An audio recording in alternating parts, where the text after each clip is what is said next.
Sahana Vavatu Sahanau Bhunaktu Saha Vidyam Karavavahai Tejasvinavadhitamastu ma vidvishavahai. Om Shanti Shanti Shanti.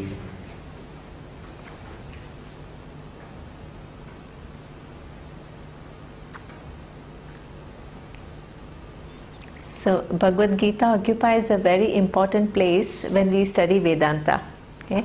So as in the morning I explained, Vedanta literally means at the end of the Veda. Okay? And what appears at the end of the Veda are Upanishads. So what is the place of Srimad Bhagavad Gita? So Bhagavad Gita appears in Mahabharata. So it is not technically, we have Shruti and Smriti.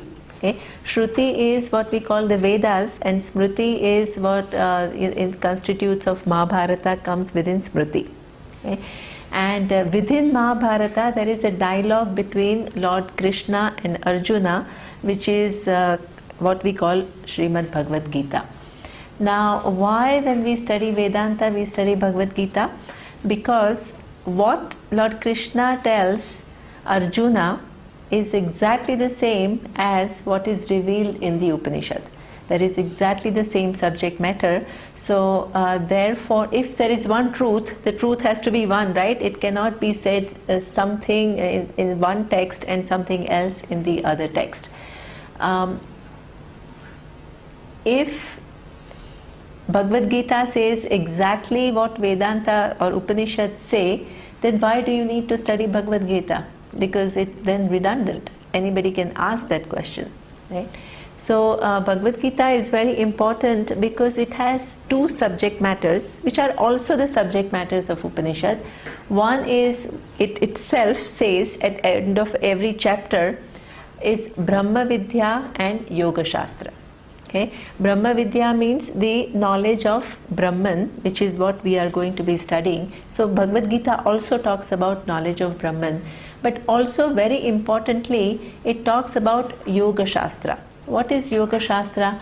Yoga Shastra doesn't mean in the traditional, we think yoga means the yoga asanas or yoga philosophy of Patanjali. Here Yoga Shastra has a technical meaning. It means that in order for this knowledge to take place, you need to be prepared as a person. Okay? Any knowledge requires adequate preparation. If you want to study, let's say, higher mathematics, you need to have studied enough high school mathematics and enough college mathematics to be able to understand master's or PhD level of mathematics. Okay? So similarly, for this knowledge, you need enough preparation. Okay? And the preparation is in form of your maturity. How much growth you have, how much, and what exactly is maturity? What is growth? Right? So there again we define it very, very precisely. According to us, the growth is when you see things as they are. Okay? So this is what we call objectivity. Objectivity, because what happens is that it's very common, 5 people look at one given situation and each one has a totally different sometimes interpretation. There can be things which are matching, okay, but at the same time each one looks at that given situation from one's own perspective.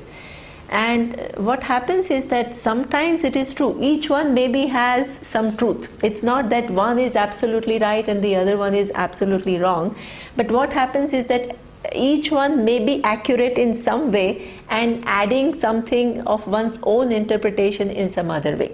So what happens is that we are not really living in the world which is out there. We are living in the world that we see and how we interpret. Okay? So therefore the objectivity means that you reduce your subjective view of things so that you are more and more in touch with what is.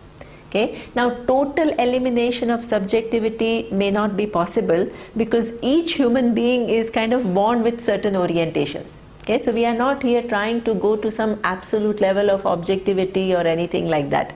Okay? And objectivity also does not mean, generally we think that objectivity means only rationality. Okay? And therefore emotions have no role to play in objectivity. So objectivity doesn't mean that. Okay? So imagine if somebody comes to you and says that, oh, you know, I lost a lot of money in my business. And in the name of objectivity, you just stay there without any emotion and you say, oh, money comes and goes, you know, so why are you worried? This is not objectivity.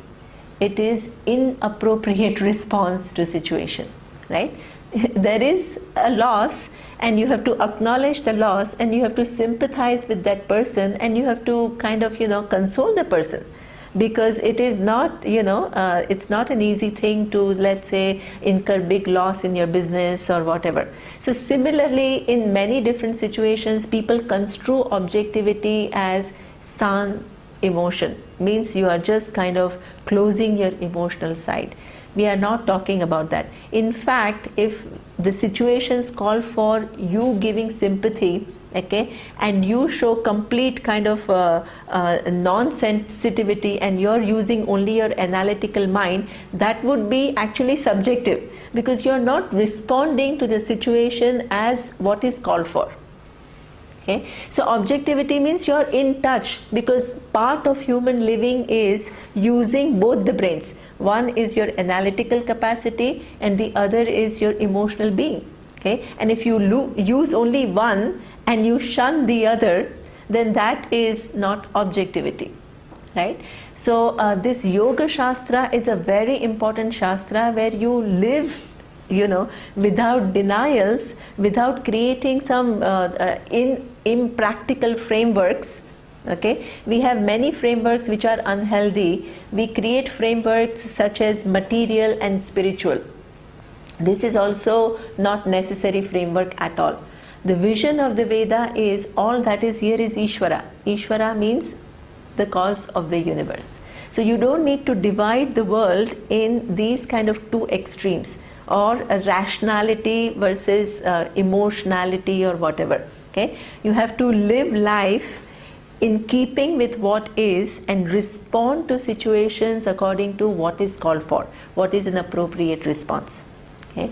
And there is a lot of discussion in Bhagavad Gita which gives you certain insight into what is the appropriate response. Okay? How do you analyze situation? How do you live your life? Okay? Which makes you an objective person. So this is what we call Yoga Shastra. There is a lot of discussion on that, and therefore Bhagavad Gita occupies a primary place in the Indian philosophy and also Indian psyche. Okay? And even so much that even now I think in the Indian court, the people use Bhagavad Gita as the basis of, you know, like the truth, where they so it is something which is a total kind of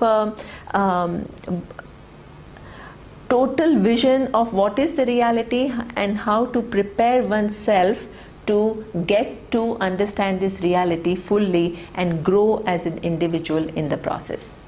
Okay. So now I will give you a little bit, because most of you may be familiar with the story of Bhagavad Gita, I mean, you know, the context of Bhagavad Gita, but I will go through very briefly so that those who are not familiar will actually know the context. Okay. So there was a king called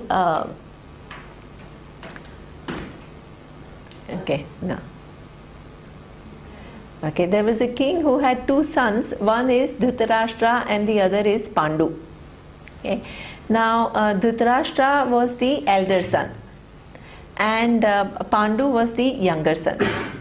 Now so technically the heir should be Dhritarashtra, but the problem was that he was blind. Okay. And because he was blind, there is a rule that a blind person is not fit to rule the kingdom. So the throne went to Pandu. Now obviously Dhritarashtra had ambition to be the king, and he had some resentment. Okay? So he was always resentful of the fact that even though he was the elder person, he could not rule the kingdom. Now Pandu was sensitive to this fact. So while Pandu was alive, he would kind of give a lot of respect to Dhritarashtra. Okay? And at times he would also go away to live in the forest, and he would ask Dhritarashtra to look after the kingdom in his absence. Okay?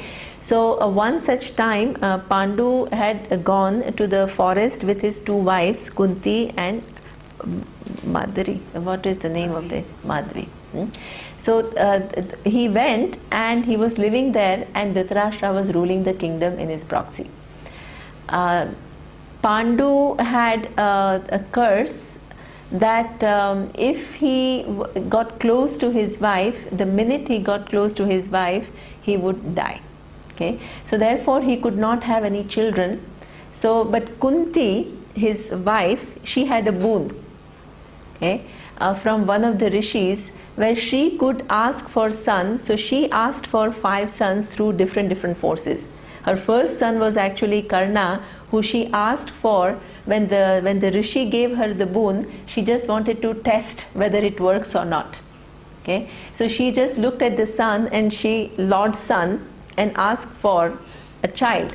And Karna came, and she was unmarried, she was young, she didn't know what to do with this child, so she just kind of left him near the river, and then it was taken over by 2 people who raised him.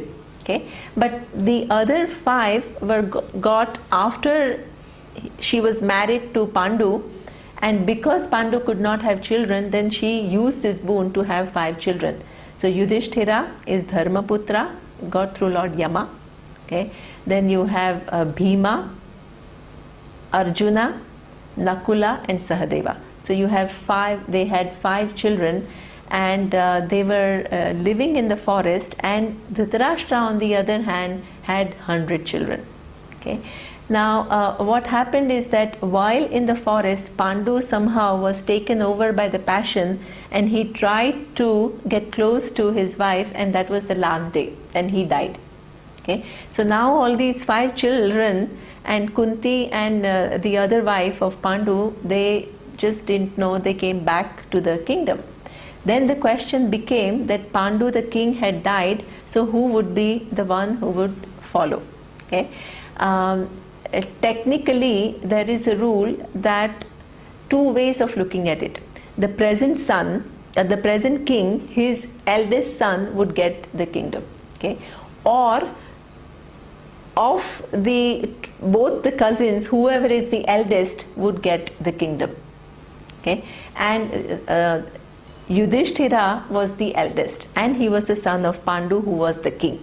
So he should be normally getting the kingdom. What happened is that Duryodhana was highly resentful.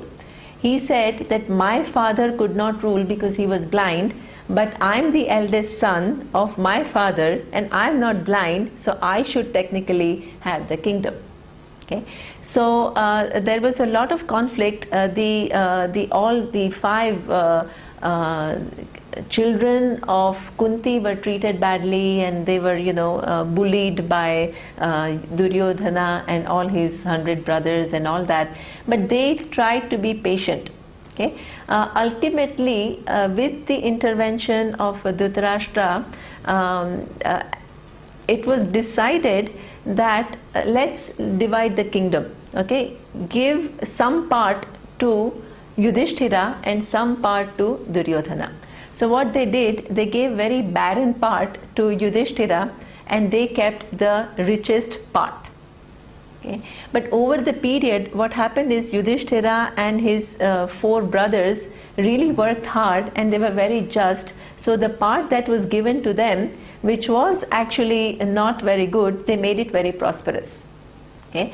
And in the meantime, Duryodhana tried several times to kill them, by inviting them somewhere and building a palace which would burn. So he used many tactics to get totally rid of them, eliminate them, so that he would have the whole kingdom. But he was not successful in any of those attempts. So he finally played a trick and he invited them for a game of dice. I'm telling a very short story. This is a much longer story, just to make you understand what happened.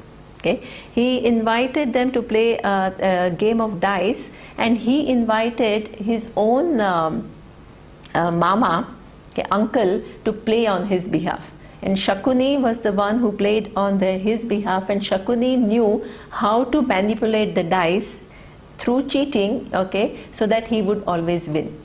Now Yudhishthira initially did not want to go, but again there was a rule, or there was a convention, where when the king is invited to play a game of dice, then he would not refuse.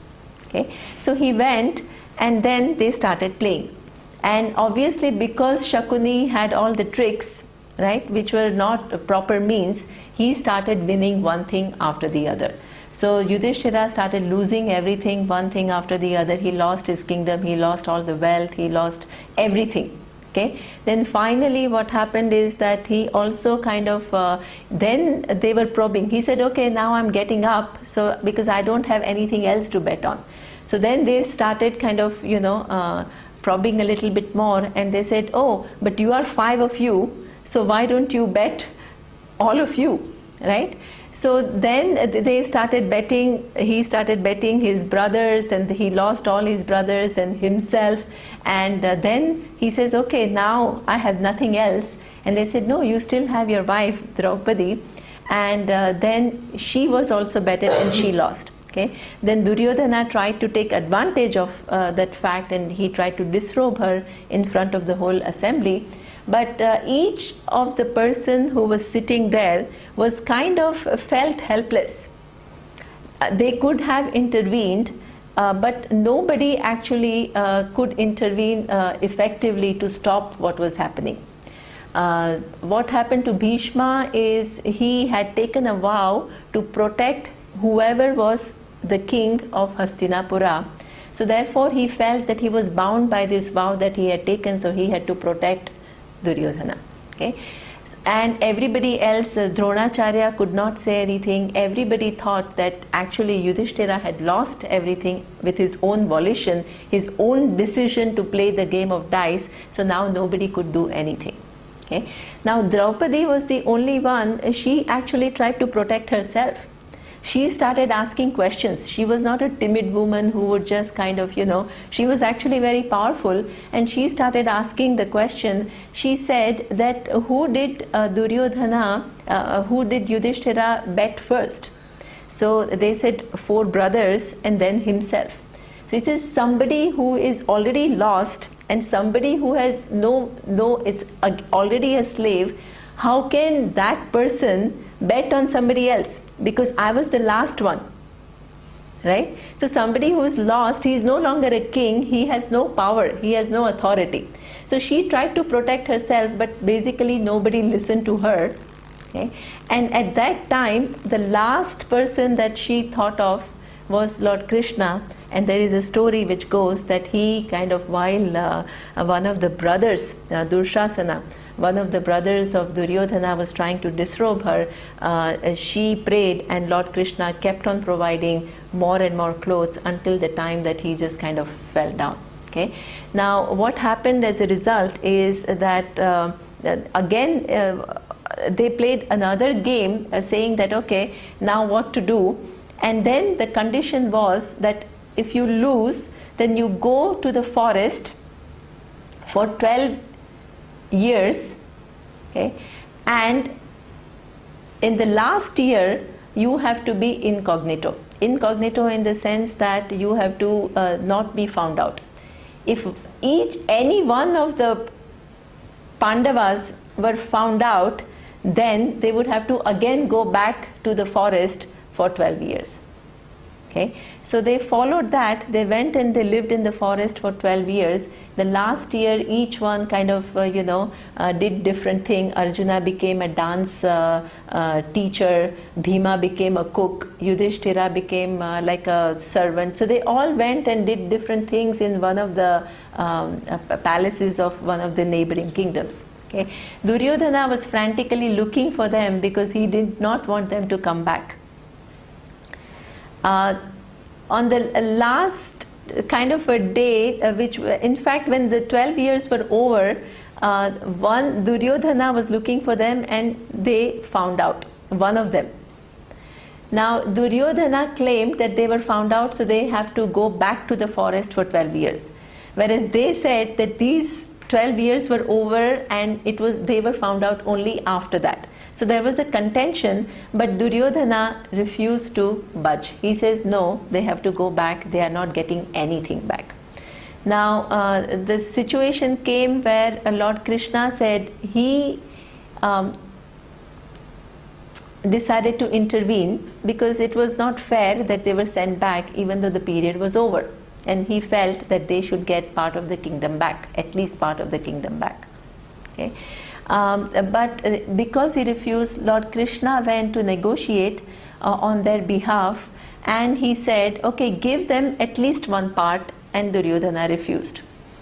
Then he says, okay, don't give them the one whole part, give them 5 villages. Okay, and that he said, okay, no, I'm not going to give 5 villages. Then he says, okay, give 1 village and 5 houses. And he says, no. And he says, 1 house and 5 rooms. He said, no. He says, any ounce of land that they want, they have to fight it and take it back. So Duryodhana refused to budge. Okay. This is where, after all the negotiation, it's not that, oh, just irresponsibly the war was declared. Okay. I mean, on many different counts he was wrong. First, that he cheated in the game of dice and then he won it. He did not win it fairly. Okay. Secondly, even though they were found out after 12 years, he claimed that they were found out before, and then he would not even give 1 house to Pandavas. So when all this happened, then it was decided that the war was inevitable. Okay. When the war was declared, both Duryodhana and Arjuna went to Lord Krishna to ask for his help, because both of them knew that he is not an ordinary person. Okay. And they went to his palace, and Lord Krishna was sleeping at that time.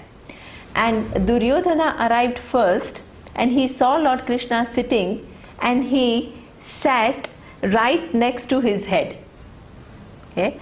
And then Arjuna came, and Arjuna sat at his feet. Okay. Now Lord Krishna was sleeping, and when he woke up, he saw Arjuna first because he was sitting at his feet. Okay. So Lord Krishna, they both said that we have come to ask for your help. Then Lord Krishna said, since both of you have come, I cannot refuse you because I am neutral. Okay. I have to help both of you, but because I saw Arjuna first, I will give him the choice. And the choice was the following. The choice was that on one hand, you can take my entire army, and Lord Krishna was a huge, big king, and he had a huge army with people, with a lot of soldiers with incredible skills and weapons and everything. So all of that you can have, or you can have me, Krishna, but without any weapon, and I'm not going to fight. Okay. So Arjuna was given a choice. And while Arjuna was thinking, Duryodhana was saying, Arjuna is such an emotional fool. I hope he just asks for Lord Krishna, because what is Lord Krishna going to do?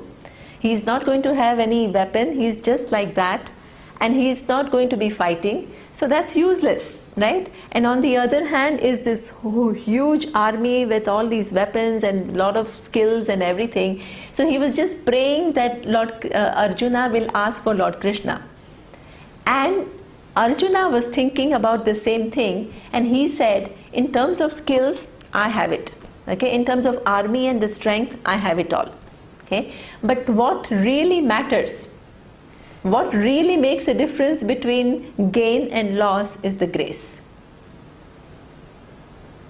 And in order to get that grace, I only need Lord Krishna. I don't need anything else. Okay, so Arjuna chose for Krishna, non-fighting Krishna, okay, just to be on his side. And both of them walked out very happily. Duryodhana said, see, again Arjuna fell into this trap. Duryodhana was ecstatic. He said, great, now he has the whole army and everything. And Arjuna was equally happy because he got what he really wanted.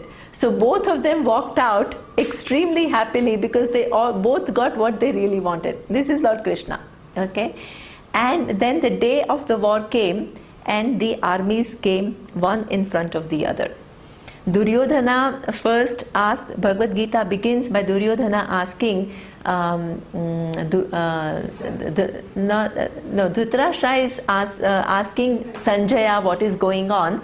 But in that dialogue, what Sanjaya is saying is Duryodhana is asking Dronacharya, not Bhishma, Dronacharya.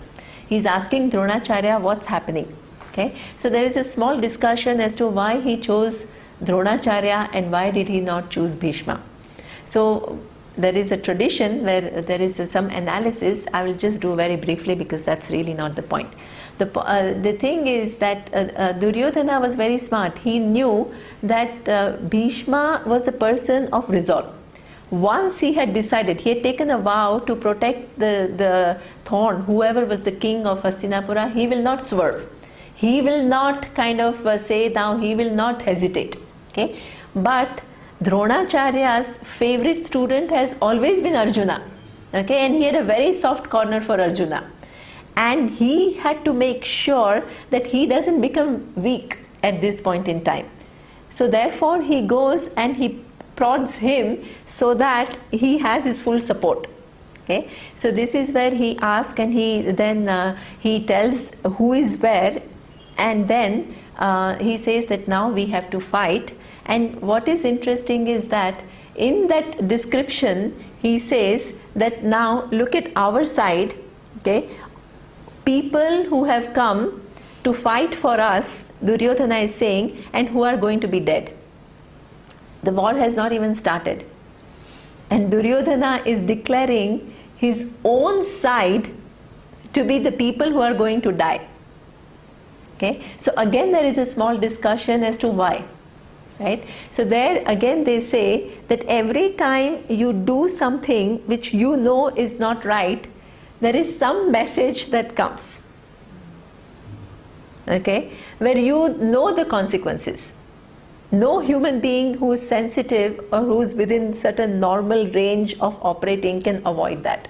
Okay? But what happens is that in spite of that, our own pressures of what we want to be, our ambitions, are so strong, we choose not to listen to that voice. Okay? So Duryodhana, in spite of knowing that he is not doing something right which will lead to disaster of his own side, he still cannot stop. He is just going ahead.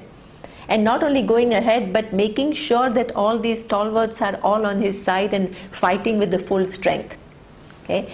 Now the time came for Arjuna. Now the Arjuna was looking at the army. Where did Arjuna decide to place Lord Krishna? As his Sarathi, okay, the charioteer. So the charioteer is the one who shows you the way. He places you at the right place at the right time.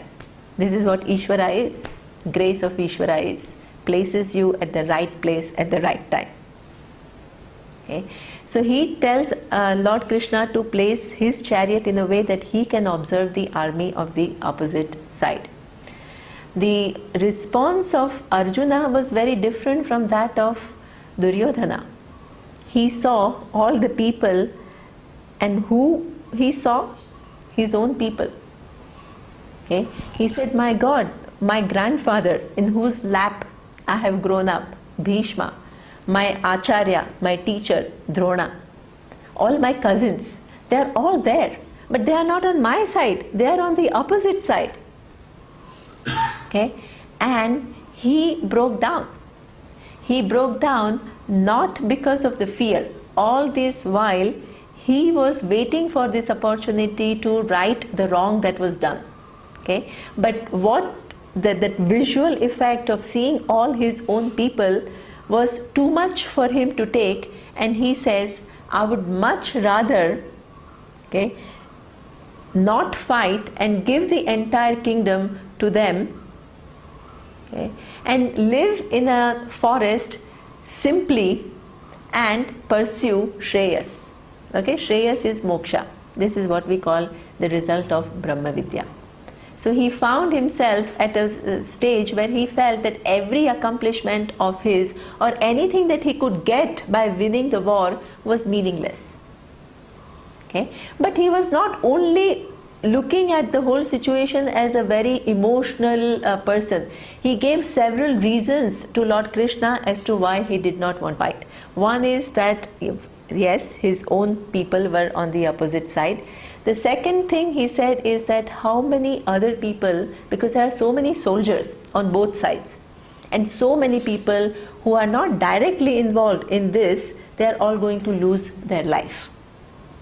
Okay, so that is the second thing, that the huge mass loss of life of many people. The third thing he said is that not only all these soldiers are going to die, but imagine a society after the war where most of the men are gone. You know, you see now also some war-struck societies and the whole structure is gone. Okay, the countries who have civil wars or whatever for a long time, they don't have normal life anymore. And Arjuna saw that. He says, imagine women, most of the women are widowed, okay, and the kids are there, nobody is there to look after. The whole family structure and the societal structure is going to break down after the war. Okay, and that is too much of a big responsibility. That I cannot do. And the fourth reason he gave was that he understood that every action that we do has consequences. Okay, so in Indian philosophy or in Veda, we call something, we have a concept called punya and papa. Okay, so a good action that you do will not only result in some good kind of a feeling of satisfaction on your part, but it will also carry forward, because there is a cause which will produce an effect at a later time. So that adrishta is unseen result which will fructify sometime in the future. You don't know when, in what form. That is what we call the result of a good action which is carried forward to bring favorable situation is what we call punya. Okay, and an unseen result of an inappropriate action which is carried forward to bring unpleasant situations in the future is what we call papa. So he says, my God, if I'm the cause for so much destruction, imagine what is going to be my papa as a result. Huge responsibility. Not only I will suffer from the feeling of guilt now, or feeling that how could I do this to my own people, okay, but the consequences that I will have to face in the future. So these are, he was very, very lucid. Even in the time of emotional crisis, he was breaking down, but he was very lucid in his analysis. This is what we call Arjuna. Okay, 4 different reasons. One is my own people and how I can kill them. Second, the overall loss of life. Third is the breaking down of the structure of the society. And fourth is, you know, the consequences that I have to face in the future for having done something like that. Okay, so all of us would say, my God, brilliant, Arjuna is so right. Okay, but Lord Krishna's view was something different. Lord Krishna said that no, you have to fight. Okay, and fight not for your own personal gain, not because you want to now enjoy the kingdom, okay, and you want to enjoy the power and all the riches and all the comforts that come with it. If that was the criteria for choosing this action, then you would incur some papa, there is no doubt. Okay? But if your vision is the overall good of the society, then the consequence is, that if you have a wrong place, the wrong person at the wrong place, and you are in a position to fight, okay, because he was a prince. He was not just one of the subjects who had no capacity to confront somebody like Duryodhana. You are in a position, you are born in a Kshatriya family, and you are in a position to fight and to remove that person. If you leave that wrong person, how many wrongs that person would do and how many people would suffer. Okay? So with that intention, if you fight, then that becomes the war of dharma. It is not war for your personal gains, but it becomes dharma yuddha. Okay? So what is important to understand here is a very, very critical thing. Okay? The vision that Indian philosophy has about this dharma. Okay? Dharma is ethics. The ethics are considered to be universal. Why are they universal? Because every human being knows that, fighting is not good, violence is not good. Okay? That you don't just go around killing people. That nobody wants to be hurt, and I also don't want to be hurt. So non-violence is a samanya dharma. It's a overall dharma. But at the same time, it is not absolute. It's not like in no situation I should fight. It is relative. Relative means it has to be interpreted. Okay? But the interpretation is not based on my convenience, because if Arjuna had decided, I want to win the war just for my own sake and my brother's sake, then that same act of fighting would have become wrong. But if the same act he fought, but for a larger good, it becomes a right. Okay? So not only you look at the act, you look at the intention of the person. Okay? And in the interpretation of that dharma, the value, your intention and the consideration for overall good is something which is very critical. Okay? So this is where Lord Krishna was asking him to fight to protect dharma. Now, Arjuna's question remained, and he says, okay, I can fight to protect dharma, but he was no longer interested in the war for his personal gain. What he saw was a big shift, because he saw that nothing that he had got in the past, with all his skills, and he was an incredible person, okay, very skillful, very brave, very courageous, very versatile in the talents that he had everything, right? Good looking, everything he had going for him, but that could not give him the lasting fulfillment that he was looking for.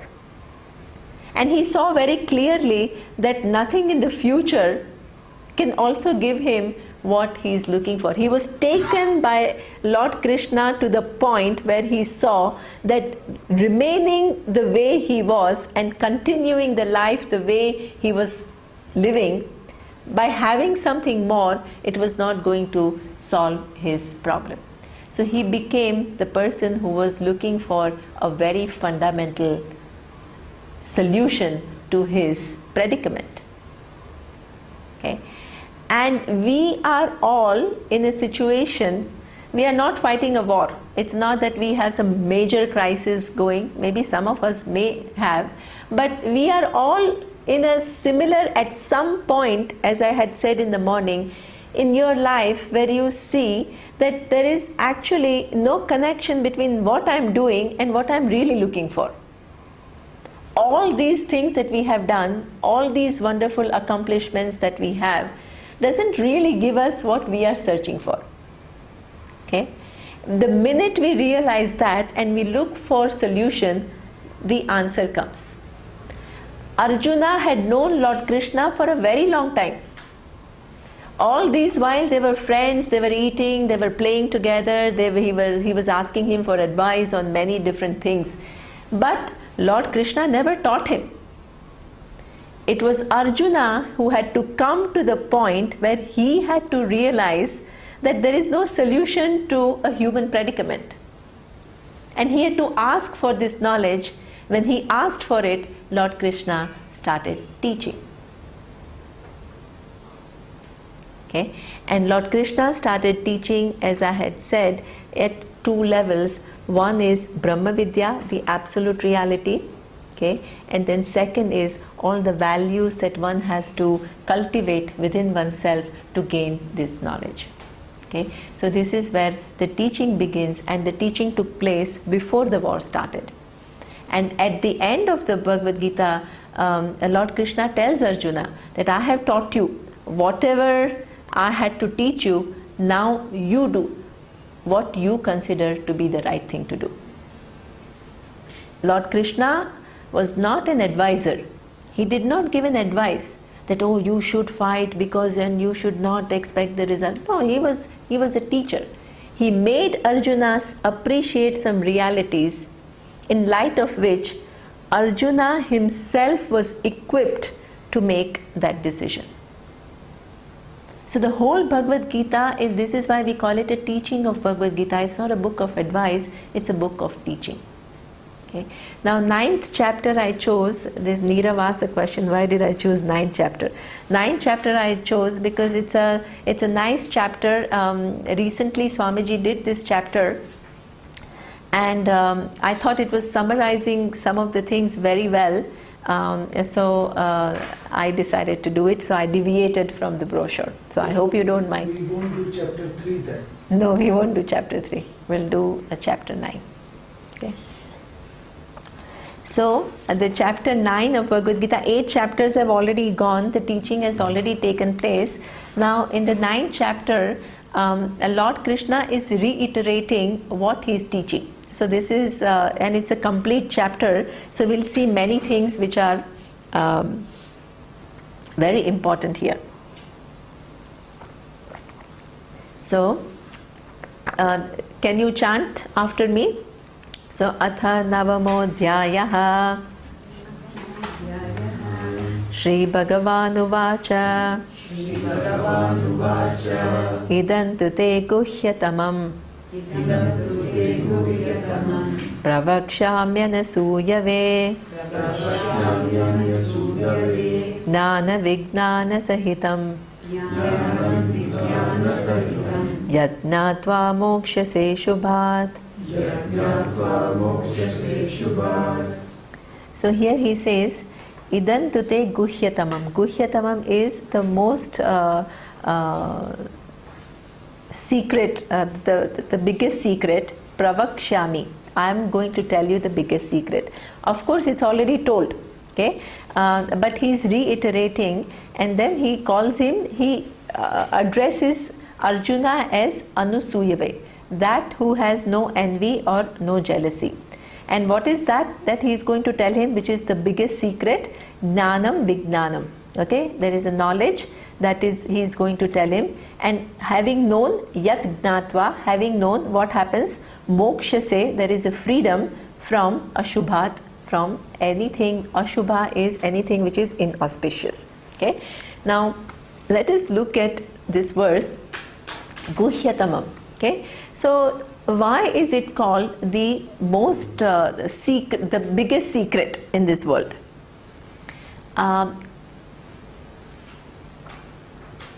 Any secret remains a secret until it is told. Okay, so let's say you don't know. Many times we watch suspense movies, or you read all these Agatha Christie or Alfred Hitchcock and things like that.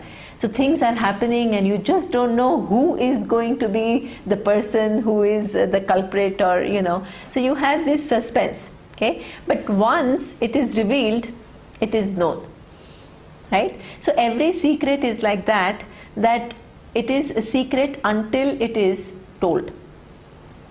Here, Lord Krishna has already taught, because this is 9th chapter, Lord Krishna has already taught him, the second chapter was Sankhya Yoga. He had already unfolded the whole vision of who, what is the nature of I. Okay? But unlike every other knowledge, even after hearing repeatedly, it does not mean that the person understands the whole thing in totality.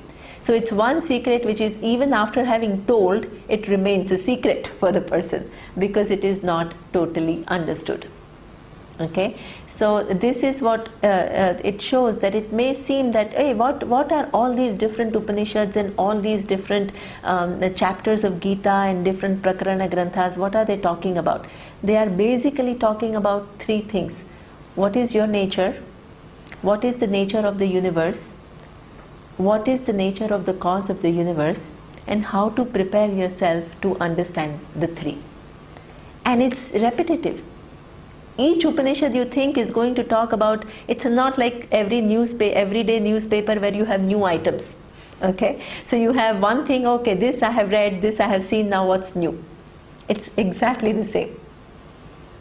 And you are told repeatedly from different angles, but ultimately it is the same. Okay, there are different methodologies that are used by the teaching tradition to take you to see that, but at the same, different stories are given, different contexts are given, but at the same time it is exactly the same subject matter. And sometimes people wonder, how can you go on listening to this teaching for 5 years, 3 years, day in and day out, the same thing, And what is very interesting is that even though this is a fact, there are so many different levels at which we understand. So our Swamiji used to always tell that, people tell me, Swamiji, that, oh Swamiji, you've become better teacher. Okay, over the years you are teaching better. And Swamiji said, I'm teaching exactly what I'm teaching. Your capacity to understand has become better. So you think that the teacher has become better. Okay? So that is, you will see the layers and layers and layers of understanding, because this is something which is just amazing. It is the vision of the whole. It is not just one understanding of a given thing. It is solving the whole equation of life. So therefore, it requires repeated listening and dwelling upon it, so that what you understand is exactly in keeping with what the Shastra want to convey. Okay, and not only that you understand, but you live that.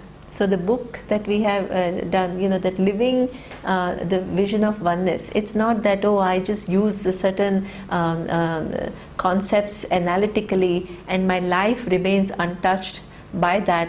I continue to have my prejudices, and I continue to have my jealousies and my sorrows and my anger and my frustrations and a way of looking at the world. So everything the whole person has to undergo a transformation. The person has to be a different person.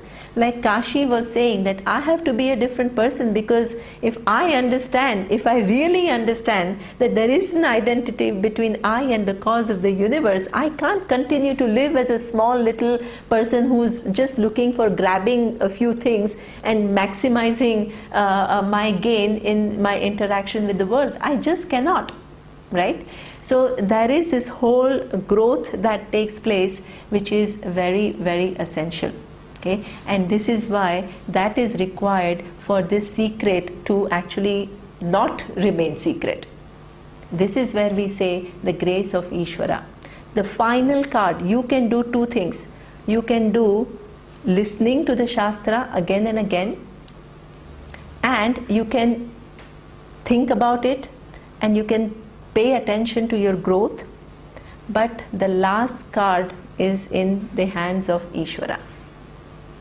Nobody knows when this knowledge will take place exactly as it is meant to take place. Okay? So you need a lot of grace. And for that, one needs to be prayerful. Because there are many unknown variables. Okay? So this, in order for this secret not to remain secret, you need Lord Krishna and you need His grace. Okay? Now, also to show what are the different qualities that are required, he addresses Arjuna as Anusuyave, okay? The one who does not have envy. Now that represents one of the values that you need in order to gain knowledge. So there are many things you can talk about: being compassionate, having love, reducing your subjectivities, showing a care, being a contributor. You can talk about many different values. In the 13th chapter of Bhagavad Gita, there are 20 values which are unfolded. It's not that there is a checklist of values and I have one, I have second, I have third, now I need to work on fifth. It's not like that. Okay, the person is the whole person, and once you have assimilated, our teacher Swamiji says, you work on one value. If you really work on one value, many others will come, because the whole mind is kind of a whole mind. Okay, and once you start cultivating a value in a true sense, everything else will have to follow. So this is where it is important to follow the values. But why jealousy? Okay, he says, the person, I'm going to tell you this knowledge to the person who is not jealous. So jealousy represents one of the things that we suffer from, that we have to analyze. Why jealousy? What happens? And how do you become somebody who is not jealous?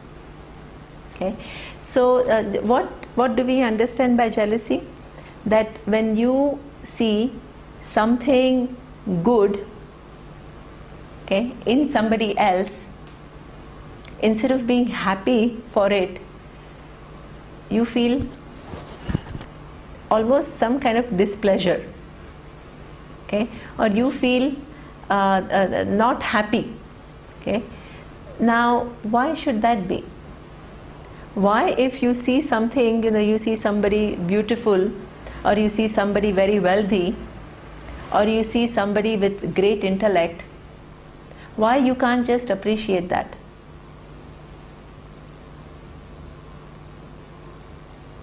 Because generally what happens is that you want to be, if you are indifferent to that value, you don't care. But if you want to be that, okay, and if you consider in your own self-image that I don't have that, then that reminds you of your smallness. Okay, and nobody likes to feel small. So that feeling of smallness, how does it manifest? You can't get rid of your smallness. So instead of addressing your own self-image, what happens? You find a way to kind of, the jealousy results in, being, generally what happens is you try to put the person down. So instead of appreciating it, you put the person down so that you can maintain your own self-image. Okay? So these are the defensive methods. But what exactly is the problem? The problem is not with the other person and the accomplishment of the other person. The problem is your feeling of smallness. Okay? The more you address your feeling of smallness, the more that feeling of jealousy will go away. So how, if I want to be, let's say, rich, or I want to be more beautiful or whatever, you can do whatever which is within your capacity to be the person that you want to be. At any given point in time, we have two things. We have to learn. Okay? We have Purushartha, our free will to make changes, make differences. Okay? And then you have something called Prarabdha. Prarabdha is, there are already causes in the past which has resulted in the effects which brings you the present. Okay, so there you can't really do much, but you also have free will. So there is an interplay of Prarabdha and Purushartha. Intelligent, objective living is to recognize both. Okay, those who think about only Prarabdha, I know my Prarabdha, they are totally not acting, because how does that so-called Prarabdha come about? What we call Prarabdha is the present day. What we are experiencing is a result of past actions which are already done. So what is already done is producing some results.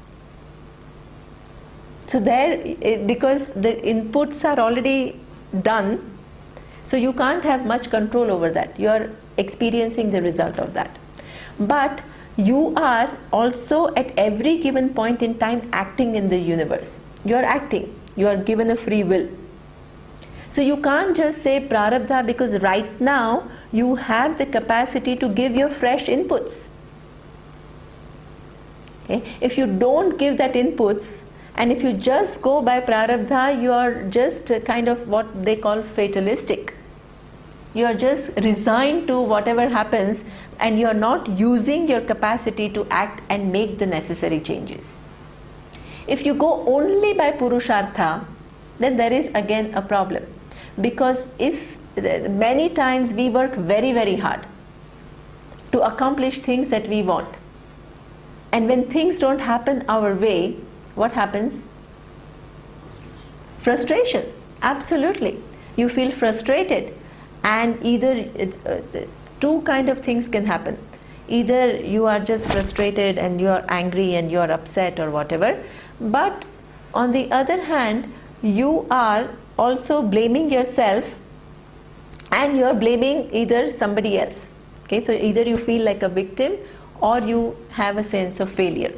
So these are the kind of things that happens when you don't accept the fact that there is some kind of a prarabdha which is bringing the situations that are there in your life at present.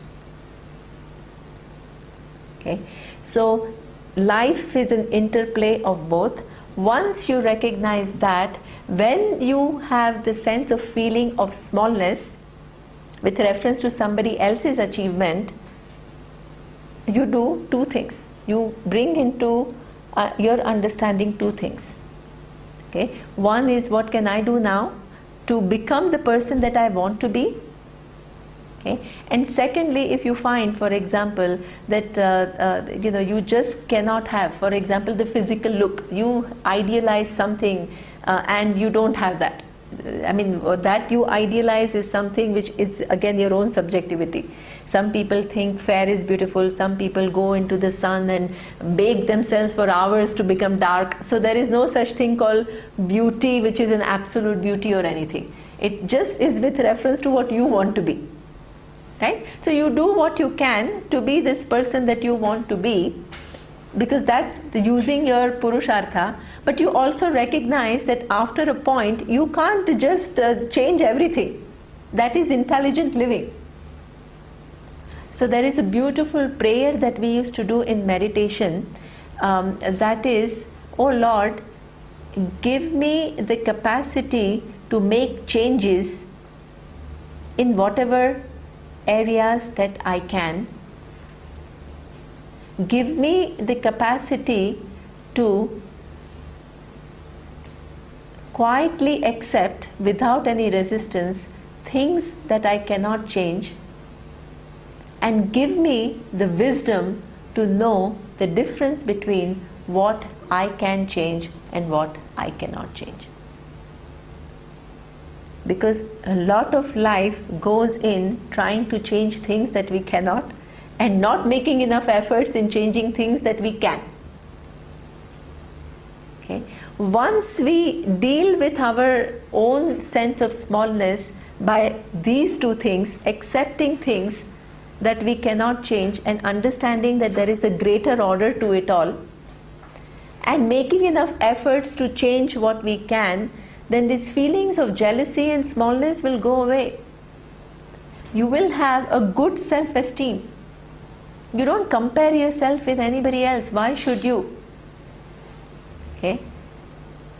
You are a unique person.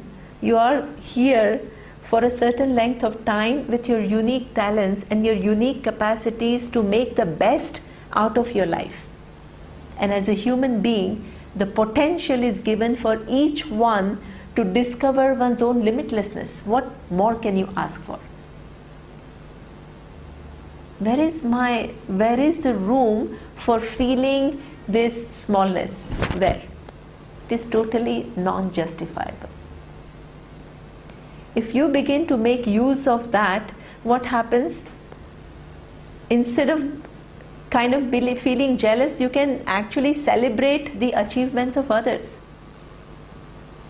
You can look at the beauty and you can appreciate that beauty. It's not that, oh, I'm not as good and there's no need to do that. Okay? Or you see somebody wealthy, or you see somebody who's accomplished a lot, you can enjoy that. Okay? So that is something which is one of the important qualities. This is representing one of the important qualities of growth. That if you have taken care of this whole, because that is all your feeling of smallness. Once you have taken care of that, a lot of other values will automatically follow. And that is what he calls in. He uses this word anusuyave.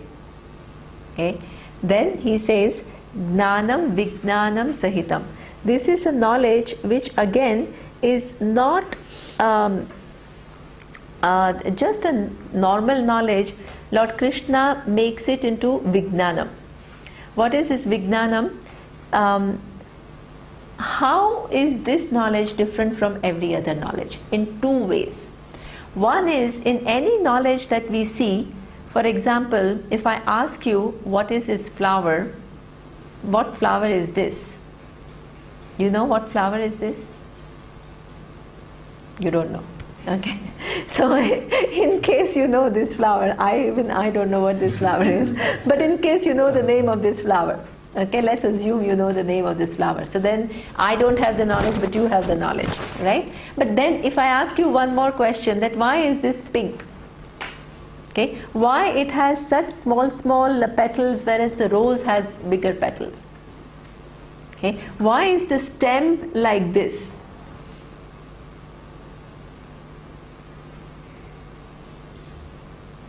Our Swamiji says that our knowledge of any given thing in this universe, any one given thing in the universe, is, even though we think we know it, it is only up to one more question. And after that one more question, we say we don't know it. Right? Whereas this knowledge it can be known in totality. It is the only knowledge which can be known in its totality without any doubt or without any vagueness. Why? Because it is you. Okay? It is you, and that I is the whole. It is the partless whole. That you will discover how it is. Okay? So therefore, this Vijnanam is not an ordinary Vijnanam. The second thing which distinguishes this knowledge from every other knowledge is the fact that knowing something else will not make a huge difference in my life. Okay? We have many curiosity and we know many different things, but it doesn't change our life very fundamentally. This knowledge, as we had seen in the morning, has the capacity to remove avidya, ignorance, and all the subsequent suffering that is caused by ignorance. So that means that is a solution to the freedom that I'm looking for. And this is exactly what Lord Krishna says, moksha se ashubhat. He explains why he is calling it a vijnanam, and moksha se is you will free yourself from all the inauspicious. Okay? The next verse, it's 6:30. What time did we start? 5:30. Okay. So I will close because there was a story I told, but from tomorrow I will move faster, both in Taittiriya Upanishad and in Bhagavad Gita. Om Purnamadav Purnamidam Purnat Purnamudachyate Purnasya Purnamadaya Purnamevavashishyate. Om Shanti Shanti Shanti. Hari Om Shri Gurubhyo Namaha.